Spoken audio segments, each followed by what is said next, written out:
7 सितंबर 2023 कृष्ण जन्माष्टमी के दिन घर के इन दो कोनों में रख दे। मोर पंख चमक जाएगी, आपकी किस्मत हो जाएंगे, धनवान मिलेगा, संतान सुख और हर मनोकामना मात्र एक दिन में हो जाएगी। पूरी दोस्तों, करीब 200 वर्षों बाद जन्माष्टमी के पावन दिन पर एक बहुत ही दुर्लभ और दिव्य संयोग बनने जा रहा है, क्योंकि इस दिन भगवान श्री कृष्ण के आशीर्वाद से अमृत सिद्धि योग, धन लक्ष्मी योग, संतान प्राप्ति और राजयोग का निर्माण हो रहा है। और ऐसे में यदि आप इस दिन गुरुजी द्वारा बताए गए इन उपायों से घर के इन कोनों में मोर पंख रख देते हैं, तो आपकी कैसी भी परेशानी हो, चाहे वो धन की इच्छा हो या संतान प्राप्ति की या अच्छे स्वास्थ्य की, हर मनोकामना आपकी मात्र एक आसान से उपाय से पूरी हो जाएगी। आखिर क्या है ये उपाय जो कि इतना प्रभावशाली है, आज हम आपको विस्तार से बताएंगे। इसलिए दोस्तों, वीडियो को आखिर तक जरूर देखें। और अगर आप भी भगवान श्री कृष्ण जी की कृपा अपने जीवन में पाना चाहते हैं तो इस वीडियो को लाइक कर ले, चैनल को सब्सक्राइब कर ले और कमेंट में जय श्री कृष्णा राधे राधे लिखना न भूले। दोस्तों, जन्माष्टमी का पर्व भगवान श्री कृष्ण जी के जन्मोत्सव के रूप में मनाया जाता है। भगवान कृष्ण जी का जन्म भादो मास के कृष्ण पक्ष की अष्टमी तिथि को रोहिणी नक्षत्र में हुआ था और उनके जन्म के दिन को आज भी काफी धूमधाम से मनाया जाता है। जन्माष्टमी के दिन भगवान कृष्ण की आधी रात यानी 12 बजे पूजा की जाती है और घंटे घड़ियाल बजाकर उनके जन्म की खुशियां बांटी जाती हैं। ऐसी मान्यता है कि भगवान विष्णु जी ने धर्म की स्थापना करने के लिए श्री कृष्ण जी के रूप में जन्म लिया था। इस दिन व्रत धारण कर श्री कृष्ण जी का स्मरण करना अत्यंत ही फलदायी होता है। शास्त्रों में जन्माष्टमी के व्रत को व्रतराज कहा गया है। भविष्य पुराण में इस व्रत के संदर्भ में उल्लेख है कि जिस घर में यह व्रत किया जाता है वहां अकाल मृत्यु, गर्भपात, दुर्भाग्य तथा कलह नहीं होती है। जो एक बार भी इस व्रत को करता है वो संसार के सभी सुखों को भोगकर विष्णु लोक में निवास करता है। चलिए दोस्तों, जानते हैं कि साल 2023 में जन्माष्टमी का पर्व कब मनाया जाएगा। तो आपको बता दें कि जन्माष्टमी कृष्ण पक्ष की अष्टमी तिथि इस बार 6 सितंबर को पड़ रहा है। यह कृष्ण का 5250वीं जन्माष्टमी होगी। ऐसे में यह 6 सितंबर को दोपहर 3:37 से शुरू होगा और 7 सितंबर को शाम 4:14 तक रहेगा। इस दिन सुबह 9:20 से रोहिणी नक्षत्र शुरू होगा। ऐसे में गृहस्थ सितंबर और वैष्णव संप्रदाय के लोग 7 सितंबर को इस त्योहार को मनाएंगे। जन्माष्टमी के लिए इस बार शुभ मुहूर्त 46 मिनट का है, जो 12:02 से 12:48 तक रहेगा। ऐसे में इस दिन रोहिणी नक्षत्र का संयोग भी बन रहा है। ऐसे में इस दुर्लभ संयोग में जन्माष्टमी की पूजा करने से 3 जन्मों के पापों से मुक्ति मिलेगी। वहीं अगर किसी की आत्म प्रेत योनि में भटक रही है तो उनके नाम से की गई पूजा उनकी आत्मा को मुक्ति प्रदान करेगी। इस दिना का व्रत निसंतान को भी संतान का सुख देने वाला होगा। ऐसे में इस बार जन्माष्टमी का व्रत करना ना भूलें। साथ ही जो इस व्रत को शुरू करना चाहते हैं उस बार उनके लिए सबसे अच्छा मौका है भगवान श्री कृष्ण की कृपा पाने का। ऐसे में वह भी इस बार व्रत को शुरू कर सकते हैं। चलिए दोस्तों, अब बात करते हैं मोर पंख के उपायों के बारे में। दोस्तों, मोर पंख घर में शांति और सुख समृद्धि के लिए बहुत ही उपयोगी वस्तु है। इसे शास्त्रों में एक प्रकार का यंत्र ही कहा गया है जो धन संपत्ति को आकर्षित करता है। यदि मोर पंख को घर में सही दिशा और सही स्थान पर रखते हैं तो इससे घर में धन का आगमन होता है। संचित धन में कई गुना अधिक वृद्धि होती है। मोर पंख को घर में रखने से पैसे की आवक कई गुना बढ़ जाती है। इसके लिए आपको केवल 3 मोर पंख लेने हैं और उससे जुड़े महत्वपूर्ण वास्तु उपाय करने हैं, जिसके बारे में आज हम आपको बताएंगे। इसीलिए इस महत्वपूर्ण जानकारी को आप पूरा जरूर देखें। दोस्तों, सबसे पहले हम जानते हैं कि मोर और मोर के पंख का हमारे धार्मिक शास्त्रों में क्या महत्व बताया गया है। धार्मिक ग्रंथों के अनुसार मोर पंख एक चमत्कारिक यंत्र होता है और इसका प्रयोग तांत्रिक क्रियाओं में भी किया जाता है। प्राचीन युग से ही मोर पंख को तांत्रिक साधना में महत्वपूर्ण माना गया है। साथ ही ज्योतिष शास्त्र में भी मोर पंख को बहुत ही महत्व दिया गया है। इसके साथ ही पुराणों में भी मोर पंख से जुड़े उपायों का वर्णन मिलता है। आयुर्वेद में भी मोर पंख के बारे में बताया गया है कि किस प्रकार से मोर पंख घर से रोग तथा बीमारियों को दूर रखता है। यदि घर में कोई व्यक्ति बीमार है तो मोर पंख का प्रयोग करके उसे स्वस्थ बनाया जा सकता है। मोर से जुड़ी पुराणों में कई कथाएं लिखी हुई हैं। पक्षी शास्त्र में मोर से जुड़ी एक कथा का वर्णन मिलता है। प्राचीन युग में संध्या नाम का एक असुर हुआ करता था। वह बहुत ही शक्तिशाली और बड़ा तपस्वी था। गुरु शुक्राचार्य से विद्या प्राप्त करके संध्या नाम का असुर देवताओं को अपना शत्रु मानने लगा था। उसने ब्रह्मदेव और भगवान शिव से वरदान प्राप्त किया और बहुत अधिक शक्तिशाली बन गया। उसके बाद उसने स्वर्ग पर आक्रमण किया और कई देवताओं को बंदी बना लिया। लेकिन कुछ असुर को पराजित करने के लिए देवताओं ने एक योजना बनाई और उसके लिए उन्होंने मोर की सहायता ली।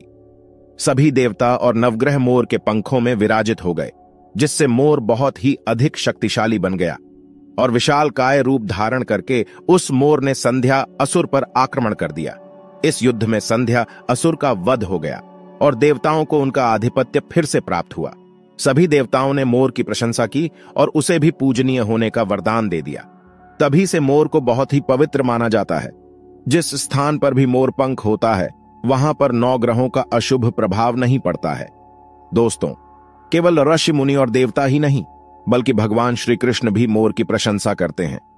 भगवान श्री कृष्ण ने मोर की श्रेष्ठता का वर्णन किया है और उन्होंने मोर के पंख को अपने मुकुट में धारण करके मोर के श्रेष्ठ होने का प्रमाण भी दिया है। मोर पंख के बिना भगवान कृष्ण कहीं पर भी नहीं जाते हैं। श्री कृष्ण कहते हैं, मोर शांति और प्रेम का प्रतीक है, मोर सुख समृद्धि का भी प्रतीक है। मोर का पंख मनुष्य की हर प्रकार की नकारात्मक शक्ति से रक्षा करता है। केवल हिंदू धर्म में ही नहीं बल्कि दुनिया के सभी धर्मों में मोर को विशेष महत्व दिया गया है। प्राचीन लोग मोर पंख की अद्भुत शक्ति के बारे में जानते थे, इसीलिए सभी धर्मों के ग्रंथों में मोर को महत्वपूर्ण स्थान दिया गया है। हिंदू धर्म में मोर को धन की देवी मां, लक्ष्मी, विद्या की देवी सरस्वती, भगवान श्री गणेश, हनुमान जी तथा कार्तिकेय जी से भी जोड़कर देखा जाता है। मां लक्ष्मी को सुख समृद्धि और संपन्नता की देवी माना जाता है। मोर पंख का प्रयोग करके मां लक्ष्मी को प्रसन्न किया जा सकता है और सुख संपदा को प्राप्त किया जा सकता है। यदि मोर पंख के साथ आप अपने घर में बांसुरी रखते हैं तो इससे परिवार में प्रेम और सौहार्द बना रहता है। दोस्तों, हमारा घर एक मंदिर की तरह होता है। अगर इसमें रहने वाले सदस्य रोज आपस में झगड़ा करने लगे तो यह मंदिर कम, युद्ध का मैदान अधिक लगने लगता है। घर में कलेश और झगड़े होने के कई कारण हो सकते हैं, लेकिन सबसे बड़ा कारण होता है घर में नकारात्मक ऊर्जा का प्रवेश करना। लेकिन हमारे घर में यह नकारात्मक ऊर्जा आखिर कहां से प्रवेश करती है और इस नकारात्मक ऊर्जा को दूर करने के लिए कौन से उपाय करने चाहिए? वास्तुशास्त्र के अनुसार प्रत्येक घर में नकारात्मक ऊर्जा फैलाने वाली चीजें मौजूद होती हैं। इन वस्तुओं के बिना हमारा घर चल नहीं पाता है। इन वस्तुओं को तो हम घर से बाहर नहीं निकाल सकते हैं, लेकिन उस नकारात्मक ऊर्जा को अवश्य बाहर निकाल सकते हैं। इसके लिए हमें मोर पंख का प्रयोग करना चाहिए। इसके लिए मोर के पंखों को आप अपने घर पर खूब जोर जोर से हवा में हिलाएं। इससे आपके घर की जितनी भी नकारात्मक ऊर्जा है वह आपके घर से बाहर हो जाएगी। यदि रोज सुबह पूजा के बाद आप ऐसा करते हैं तो आपके घर की सारी नकारात्मक ऊर्जा घर से बाहर चली जाएगी और आपके घर में सुख शांति बनी रहेगी। इसी बात को ध्यान रखते हुए आज हम आपको बताएंगे कि घर में वह कौन सी 3 जगह है जहां पर आपको मोर पंख जरूर रखना चाहिए, और इन जगहों पर अगर आप मोर पंख रख देते हैं तो आपके घर में भी सबसे अधिक सकारात्मक ऊर्जा बनी रहेगी। सबसे पहली बात, घर से नकारात्मक ऊर्जा को दूर करने के लिए अगर घर में नकारात्मक ऊर्जा है और परिवार के सदस्यों की तरक्की में अड़चनें निर्माण हो रही है तो आप अपने मुख्य द्वार के ऊपर गणेश जी की प्रतिमा रखें और प्रतिमा के दोनों ओर मोर पंख अवश्य रखें। इससे आपके घर में किसी भी प्रकार की नकारात्मक ऊर्जा प्रवेश नहीं कर पाएगी। यदि आपका मुख्य द्वार वास्तुशास्त्र के नियमों के विरुद्ध है तो आप मुख्य द्वार पर 3 मोर पंख अवश्य रखें। इससे वास्तु दोष समाप्त हो जाएंगे। दूसरी बात, ग्रहों के दुष्प्रभाव से बचने के लिए अगर घर के सदस्यों पर ग्रहों का दुष्प्रभाव है अथवा ग्रहों की स्थिति खराब चल रही है तो मोर पंख ले और उस पर गंगा जल अथवा शुद्ध जल का छिड़काव करें। फिर इसे ऐसे स्थान पर रख दें जहां पर यह किसी को दिखाई ना दे। इससे ग्रह शांत होने में मदद मिलती है। तीसरी बात, बुरी नजर से बचने के लिए अगर घर के किसी सदस्य अथवा बालक को बुरी नजर लगी है या उस पर किसी की बुरी नजर का प्रभाव पड़ा है तो सोते समय उस व्यक्ति के तकिए के नीचे मोर पंख रखें और दूसरे दिन इसे किसी बहते जल में अथवा कुएं में ढाल दें। इससे बुरी नजर उतर जाती है। चौथी बात, पढ़ाई में मन नहीं लगता है। अगर घर के विद्यार्थियों का पढ़ाई में मन नहीं लगता है, उनकी याददाश्त कमजोर है पढ़ाई करते समय बार बार नींद आती है तो विद्यार्थियों को मां सरस्वती के सामने मोर पंख रखकर दूसरे दिन उस मोर पंख को अपनी किताबों में रखना चाहिए। इससे विद्यार्थियों में एकाग्रता बढ़ेगी और मां सरस्वती की कृपा बनी रहेगी। पांचव उपाय, दुष्ट शत्रु से छुटकारा पाने के लिए अगर कोई शत्रु जानबूझकर आपको परेशान कर रहा है और बार बार आपको नुकसान पहुंचाने का प्रयास करता है तो मंगलवार के दिन हनुमान जी की मस्तक का सिंदूर मोर पंख पर लगाएं और सुबह के समय बिना नहाए ही इसे बहते हुए जल प्रवाह में अथवा कुएं में ढाल दें। इससे शत्रु से छुटकारा मिलता है।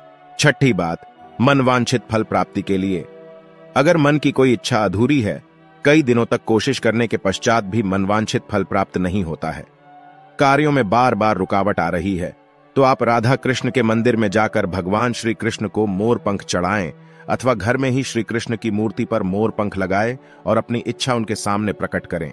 सातवीं बात, अगर पति पत्नी के बीच तनाव हो, अगर घर के अंदर क्लेश है, पति पत्नी के बीच बार बार झगड़े होते हैं, आपसी प्रेम कम होने लगा है, तो उनके बेडरूम में दक्षिण पूर्व की दिशा में मोर पंख रख देना चाहिए। इससे दोनों के बीच में प्रेम बढ़ेगा और आपसी मनमुटाव कम होगा। आठवां उपाय, धन में वृद्धि के लिए अगर धन की कमी है, अचानक धन खर्च हो जाता है, तो घर में तिजोरी अवश्य बनाएं।